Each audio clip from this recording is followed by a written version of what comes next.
I was about 13. I'd had experiences before. Some were very intense, but this was the worst of them all.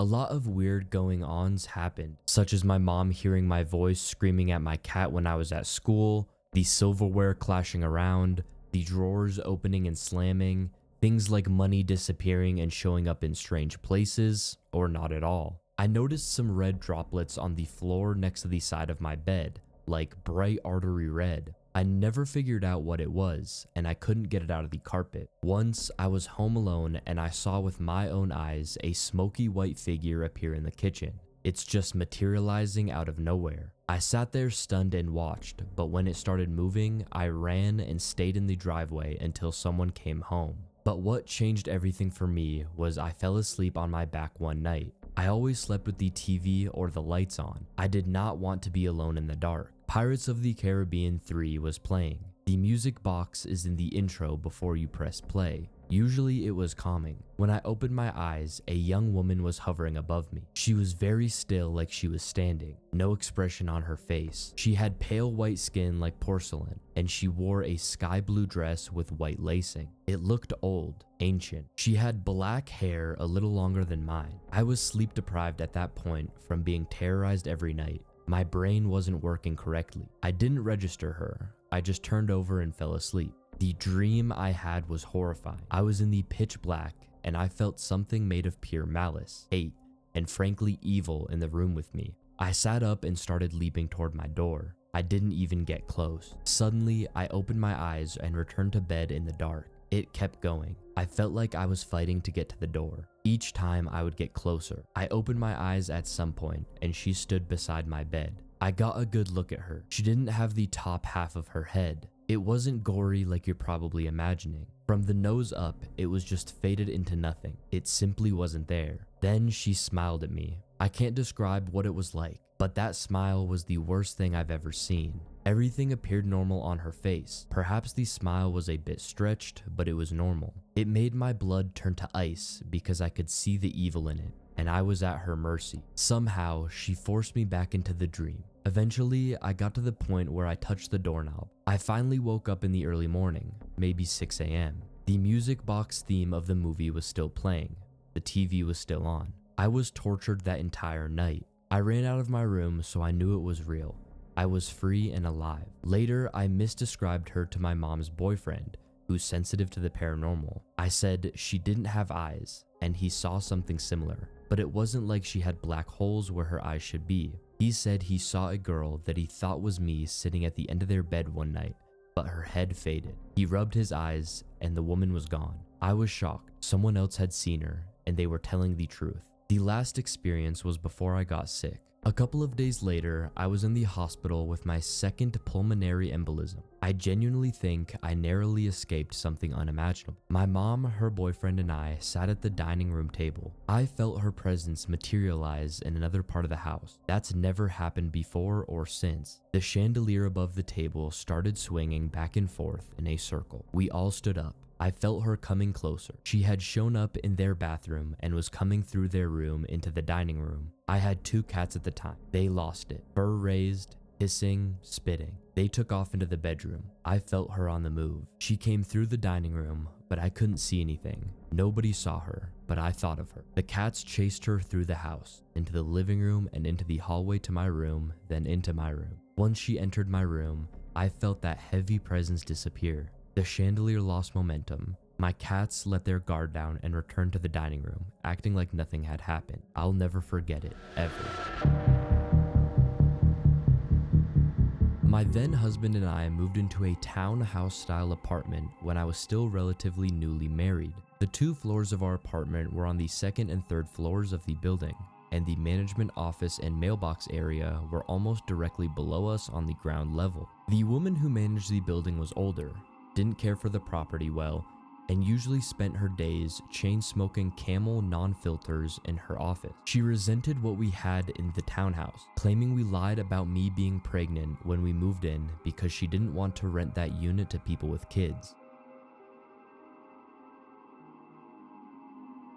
So after kid 1 was born, I was a stay-at-home mom, just busy keeping the house clean and the baby occupied without a car or local mom friends. After lunch, my kid needed a bath, so I ran the tub upstairs. Soon, I had the baby sitting happily, splashing in one of those suction cup bath seats. It's important to note that it's the middle of winter and we had no heat, an issue we'd been fighting with our landlord about for a while, among other maintenance issues, like my broken ceiling fan or the garbage disposal that was held on with duct tape and leaked. We had to keep a space heater in every room to keep the chill off. I had taken one of these space heaters in the bathroom to keep it warm enough for bath time and had it sitting out of reach on the counter. I was standing in the bathtub, getting ready to lift the baby out, when suddenly the space heater started to rock back and forth when it had not been rocking before. I had this horrible feeling of dread as I looked at the heater, and I just reacted because I knew I couldn't get both of us out of the tub in time.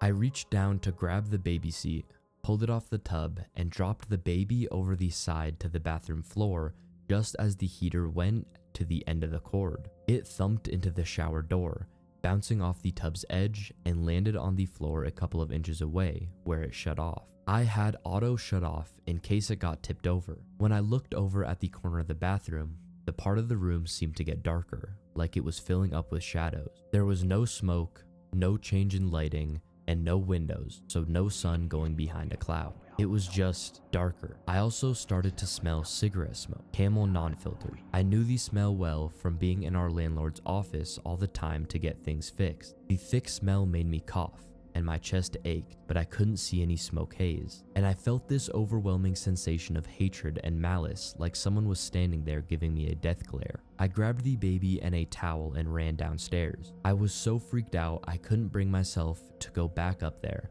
so I used some diapers from the diaper bag, kept the baby wrapped in a towel, and cuddled up to stay warm. I stayed down there the rest of the day until my husband got home. Every so often, I'd look up the stairs at the bathroom, but I didn't want to take the baby up there, and I was afraid to leave him alone downstairs. When he asked me why the baby wasn't dressed, I told him about the heater and the smoke in the bathroom, and he went up to check, figuring it was yet another maintenance issue. There were no electrical issues, damage to the outlet, smoke, or cigarette smell. He put the heater back on the counter and turned it on. He watched it for a few minutes and it didn't rock. He laughed it off, but we heard our landlord's adult son downstairs near the mailboxes yelling his head off at people later that day. And that's when we found out she'd had a massive heart attack in her office earlier that day, and her son had found her dead in her chair with a Camel non-filtered still in her hand.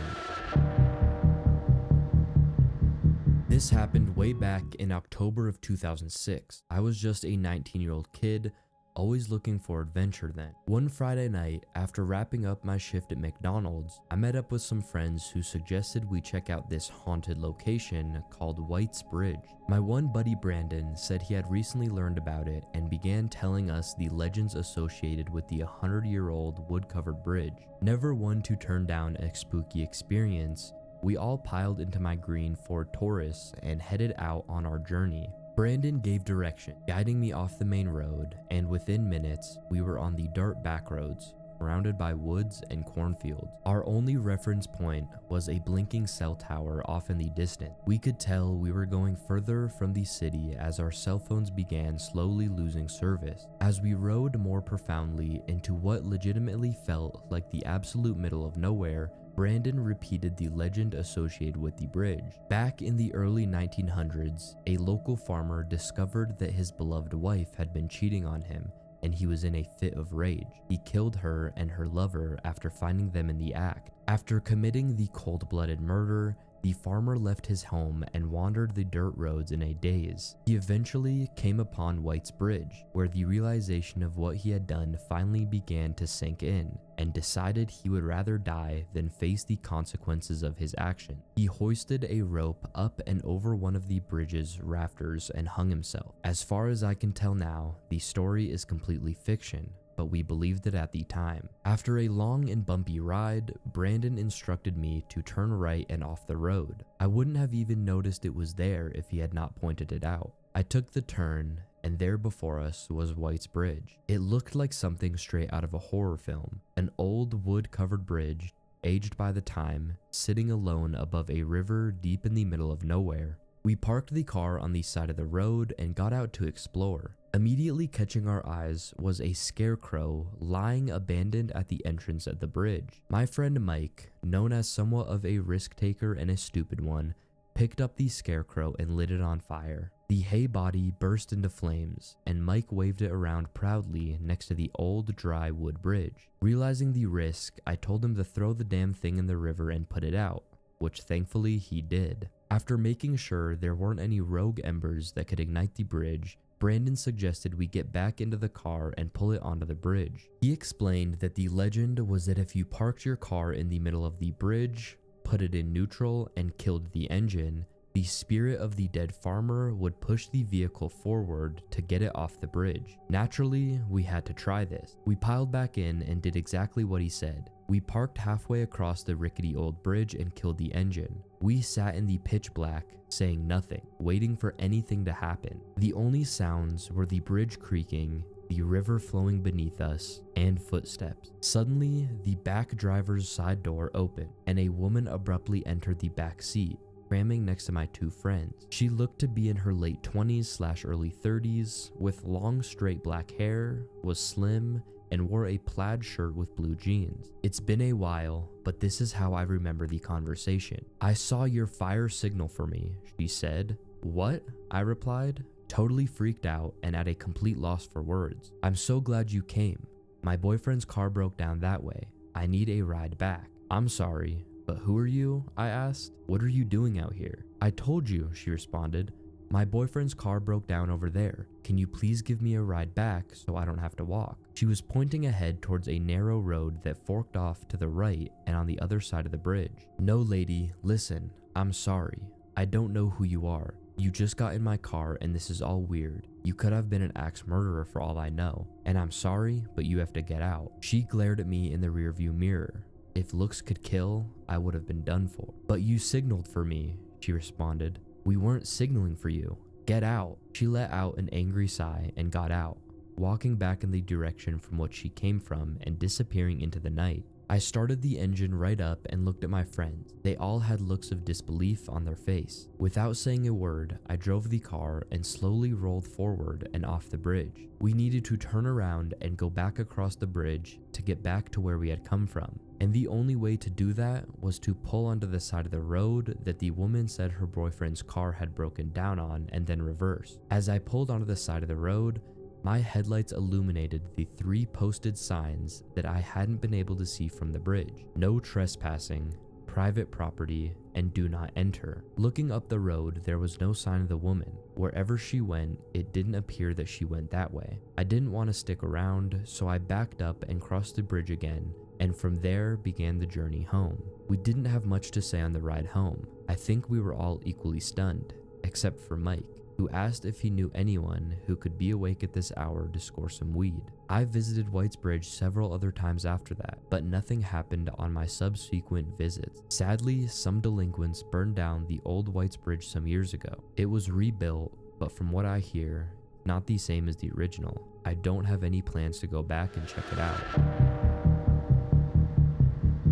I live in Florida, and this incident happened about 3 weeks after Hurricane Irma, so it was not long ago. Back in July, the ex and I had just finalized the divorce, and I moved into a gated neighborhood where every house was rented out by the same rental company. It's a tiny neighborhood with about 15 houses. All 15 houses are bordered around a man-made lake with the backyards facing the lake. Not one has a fenced backyard. When you walk out your back door, you see the lake in front of you and your neighbor's backyard on each side of you. Everyone in the neighborhood seemed very close. Someone was always hosting a family-friendly party/barbecue or having people over to watch sports. I was still depressed about my divorce, so I never partook in any of these social gatherings. The only person I got to know was my next-door neighbor Steve, an active Navy soldier with a huge love for guns. Steve is the true hero in this nightmare. My daughter Alice is 4 years old, and I get her every weekend. Alice's bedroom window faces the backyard towards the lake. I spoil that girl to death. She is my everything, and I count the days to the weekend every week just to be with her. That's why I was upset when Irma came and I had to go almost 3 weekends without seeing her. The weekend before the storm, she was with her mom. Then obviously the weekend of the storm, she was with her mom. And then on top of that, the weekend after, she still had to be with her mom because my power was still out. The humidity was so bad that I slept in my daughter's room the whole week because it was the only room with a window facing the lake. I opened the window, exposing just the window screen, so the wind from the lake could cool the room as much as possible while I slept. Eventually, the power returned, and Alice revisited me like normal. That was when the nightmares started. My daughter would complain about the singing lady and how she doesn't like her anymore. Maybe she was just referring to one of my ex's friends or teachers at her school. Maybe a teacher at her school sang a song to the kids that she didn't like. That Saturday night, Alice woke up in the middle of the night screaming bloody murder. I ran into her room, turned on the light, and found her hiding under her covers. I asked her what was wrong, and she could only point to an empty corner of her room and say, "Look, look." There was nothing there. She was acting as if she saw a ghost. After I calmed her down, she started to talk about the singing lady again. "Please tell me the singing lady is not coming back. Please, Daddy, make her go away." I showed her that there was nothing in the closet or under the bed and there was nothing to be afraid of. She calmed down and went back to sleep. I went back to my room and quickly fell back asleep. It couldn't have been more than 20 minutes before Alice came running into my room screaming, "She's back, she's back." Alice refused to return to her room, so I let her sleep with me. The next morning, Sunday morning, I took Alice out for breakfast and we stopped by Target to pick up a baby monitor. I haven't used one since her mom and I were still married, but I wanted to easily be able to hear if and when she started having these nightmares again so I could respond quickly. After I set them up, I showed Alice how they worked to assure her that I could hear her and that she was safe. That night, she slept soundly and didn't make a peep. The following weekend, Alice had to stay with her mother again because she caught a stomach virus from one of her little friends at school. It was Saturday night and I was sound asleep in my bed. Around 2 a.m., I heard a woman's voice humming a soft nursery rhyme through the baby monitor. The humming got louder and clearer as the voice approached the monitor. I wasn't dreaming. I could hear a woman softly singing lullabies in my daughter's bedroom. I had never been so scared and dumbfounded in my life. I was feeling a mixture of pure terror and disbelief. Then the voice said, "Alice, sweetie, are you awake?" Adrenaline shot through my veins. I jumped out of bed and locked my bedroom door. I picked up my cell and called Steve from next door. He didn't waste a second. As soon as I got off the phone, I heard him storm out of his back door screaming, "Don't you move!" I ran outside and found him aiming his shotgun at a woman crouched outside my daughter's window. The one I had left open after Irma and never closed. Steve quickly dropped his guard when he recognized the woman. It was Jean, the neighborhood maintenance woman. Steve's wife came running out after him and confirmed it was her. Jean played dumb. She said she was not singing and didn't even know my daughter's name. She said she was near my daughter's window because she was doing her weekly patrol for gators and thought that she saw one approach our house from the lake. I called bullshit. That lady was singing, and she called out to my daughter by name. Yes, there have indeed been a few gators spotting around the neighborhood, and yes, part of Jean's job was to patrol the lake at night now and then, but at 2 a.m., I knew this was bullshit, and even though neither Steve nor his wife called her out on it, I could tell from their look on their faces that they didn't believe her either. The next morning, I went over to Steve's house to thank him and tell him exactly what happened. He told me Jean and her husband have been known to be a little cuckoo, but this is by far the craziest thing to happen. Steve helped me install metal bars on Alice's window that afternoon.